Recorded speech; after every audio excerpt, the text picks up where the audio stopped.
Yeah, what Martin Scorsese wrote in his article in New York Times was not that it was Marvel's fault, because it's not, and he knows that. It's not Netflix's fault either that the streaming services are taking over so much. The fault is that we have for decades believed that the market should rule everything, and the rich should get richer, and that is the root of it all. Because what has happened is that all the different small distribution companies, all the different cinema companies have been erased. It's monopoly everywhere.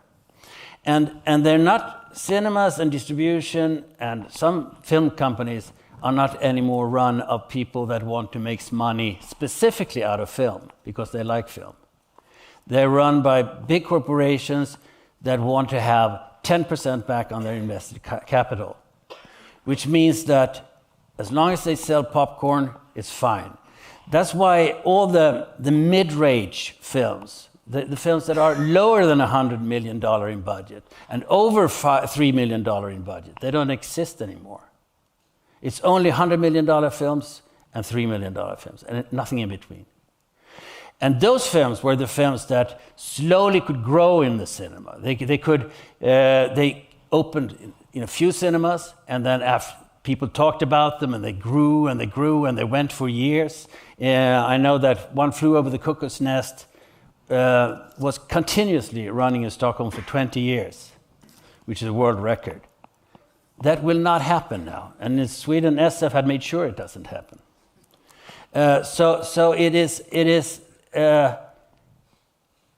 this that is the course of the reason we don't have those films anymore. And that's really sad. That means that if you want to make an art film, you have to have a really small budget, and it will probably not be seen anywhere except in festivals.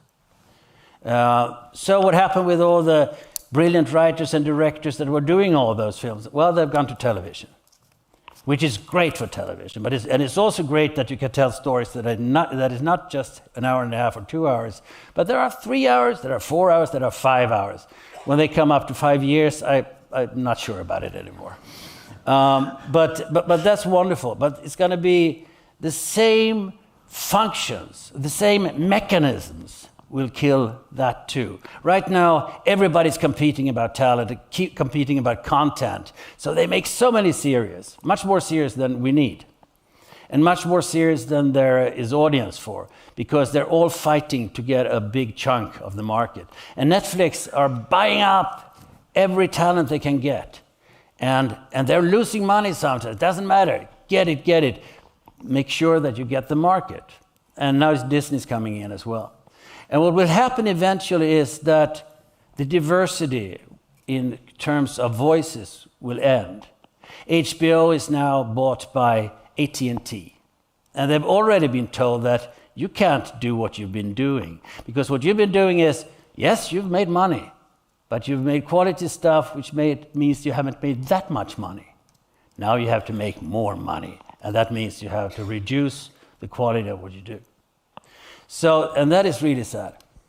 So it's not the fault of Marvel, it's the fault of an idea about how the economical systems of the world should work. It's all fiction, but the fiction that we've had for the last couple of decades has led to this.